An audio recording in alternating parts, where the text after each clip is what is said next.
அனைவருக்கும் வணக்கம். இன்றைய யோகா பக்கத்துல நம்ம பார்க்கக்கூடியது முத்திரைகள் பார்க்க போறோம்.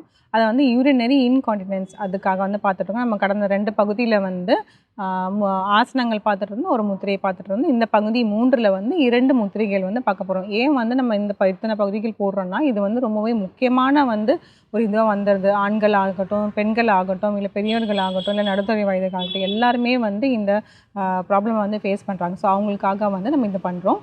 முத்திரைகள்லாம் கொஞ்சம் சுலபமாவே பண்ணிடுங்கிறதுனால நம்ம இந்த மாதிரி செஞ்சுட்ருக்கோம். இப்போ அது எப்படி பண்ணுறதுன்னு பார்க்கலாம். முதல் முத்திரை அப்பானா முத்திரை. அப்பானா முத்திரை எப்பயுமே நம்ம உடல்ல 5 வாயுகள் இருக்குது. உப பிராணாஸ் அந்த மாதிரிலாம் எல்லாமே இருக்குது, வாயுகளாக இருக்குது.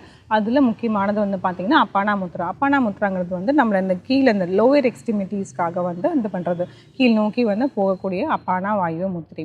அந்த முத்திரையை நம்ம கையில் வைக்க போகிறோம். அந்த வாயுவை வைக்க போகிறோம்.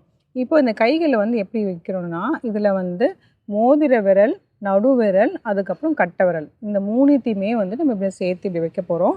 அதே மாதிரி இந்த கையில் 2 கையிலையுமே வைக்க போகிறோம். மற்ற 2 விரல்கள் நீட்டி இருக்கும். இப்போ அப்படியே திருப்பிட்டு வச்சுக்கலாம்.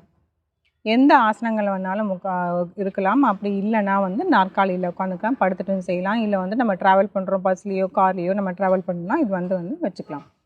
ஃபஸ்ட்டு ஒரு ஆழ்ந்த மூச்சு உள்ள இழுத்து வெளியே விடலாம்.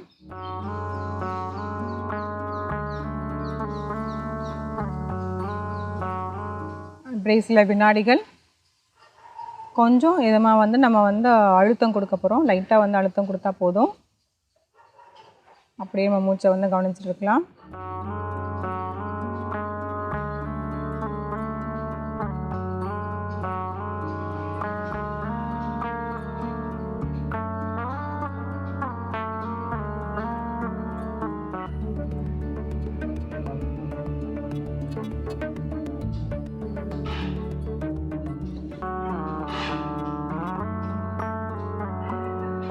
தளர்த்திக்கலாம். இந்த அப்பானா முத்ரா ரொம்பவே நல்லது. அதாவது இதுக்கு மட்டும் இல்லை, இந்த யூரினரி இன்கான்டினன்ஸ்க்கு மட்டும் இல்லை, அதாவது கான்ஸ்டிபேஷன், அதாவது நம்மள இது சொன்னதே இந்த லோவர் எஸ்டிமேட்டிக்ஸ்க்காக சொன்னோம். அதாவது இடுப்பு பகுதியிலேருந்து கீழே வரைக்கும் போகிறதுக்குள்ளே எந்த பிரச்சனையாக இருந்தாலுமே இந்த அப்பானா முத்ரா வைக்கலாம். அப்பானா வாயு முத்திரைன்னு தனியாக இருக்குது. அந்த மாதிரி முத்திரை நம்ம பண்ணும்போது ரொம்பவே பலன்கள் தரக்கூடியதாக இருக்கும். இது கான்ஸ்டிபேஷனுக்காக இருந்தாலும் சரி, இல்லை மூட்டு வலி, இல்லை கால் வலி எதாக இருந்தாலுமே இந்த முத்திரை ரொம்பவே நல்லது. இந்த முத்திரையை நம்ம முயற்சி பண்ணுங்க. இப்போ அடுத்தது தளர்த்திக்கலாம். அடுத்த முத்திரை பார்த்தோம்னா அஸ்வினி முத்திரை. அஸ்வினி முத்திரைங்கிறது நம்ம கைகளில் பண்ணக்கூடியது கிடையாது. அதாவது இதில் கண்டிப்பாக வஜ்ராசனில் உட்காந்து பண்ணால் ரொம்பவே நல்லது. வஜ்ராசனம் போட முடியாதவங்க சுக்காசனம், அதாவது சம்மணம் போட்டுட்டு நம்ம உட்காந்துக்கலாம். சம்மணமும் போட முடியலன்னா, பெரியவங்களா இருக்காங்கன்னா நாற்காலியில் உட்காந்துட்டு காலை கீழே அப்படியே தொங்க விட்டுட்டு அப்படி பண்ணுறதுனாலும் பண்ணலாம். அது கொஞ்சம் பண்ணுறதுக்கு கொஞ்சம் கஷ்டமாக இருக்க மாதிரி இருக்கும். பட் ஸ்டில் நீங்கள் ட்ரை பண்ணுங்கள். இப்போ என்ன பண்ணுறோம் அப்படின்னு பார்த்தோம்னா, நம்மளோட ஆசன வாயை அப்படியே சுருக்கிட்டு விரிக்க போகிறோம். அதுதான் பண்ண போகிறோம், வேறு ஒன்றும் இல்லை. அதை நம்மளாக அதை உணர்ந்து தான் நம்ம அதை செய்ய முடியும். இதுக்கு வஜ்ராசனில் உட்காந்துட்டு பண்ணும்போது ரொம்பவே சுலபமாக இருக்கும். இனிமேல் வஜ்ராசனத்தில் உட்காந்துட்டு 2 கைகளையுமே முட்டிக்கிட்டு இப்படி வச்சுட்டு முதுகு தண்டை நல்லா நேராக ஆக்கிட்டு நம்மளோட ஆசனம் வாயை நல்லா இப்படி சுருக்க போகிறோம். சுருக்கிட்டு கொஞ்சம் ஒரு 5 செகண்ட் அந்த மாதிரி ஹோல்ட் பண்ணிவிட்டு அதுக்கப்புறமேட்டு அப்படியே நம்ம விரிக்க போகிறோம். கண்களை மூடிக்கலாம். முடிச்சுட்டு நம்ம கவனம் ஃபுல்லாக அந்த ஆசன வாயுக்கிட்ட இருக்கணும்.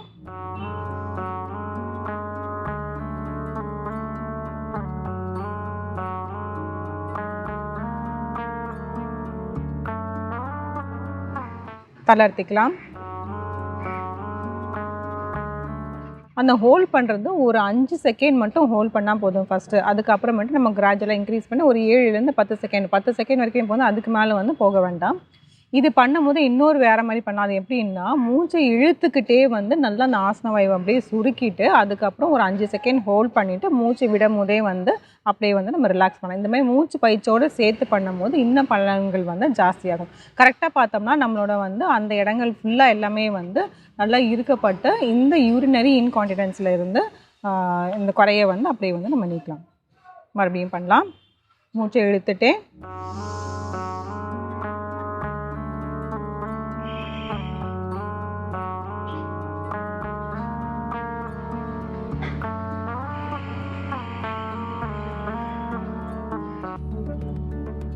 இன்னொரு முறை.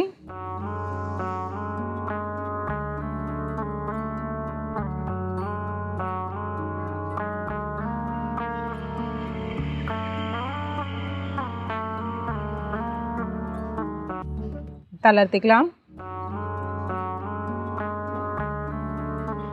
ஃபஸ்ட்டு செய்கிறம்போது கொஞ்சம் கஷ்டமாக இருக்க மாதிரி இருக்கும். பட் ஆனால் நீங்கள் முயற்சி செய்ய வந்து அது கரெக்டாகவே வந்துடும். நம்மளோட முழு கவனத்தையுமே வந்து அந்த ஆசன இடத்துல வந்து வச்சுருந்து அதுக்கப்புறம் பண்ணும்போது பார்த்திங்கன்னா ரொம்பவே வந்து ஈஸியாக வந்துடும். இது வஜ்ராஸில் பண்ணோம்னா ரொம்பவே வந்து பலன்கள் வந்து ஜாஸ்தி. இந்த முத்திரைகளை வந்து முயற்சி செஞ்சு பாருங்கள். மீண்டும் அடுத்த பகுதியில் சந்திக்கலாம்.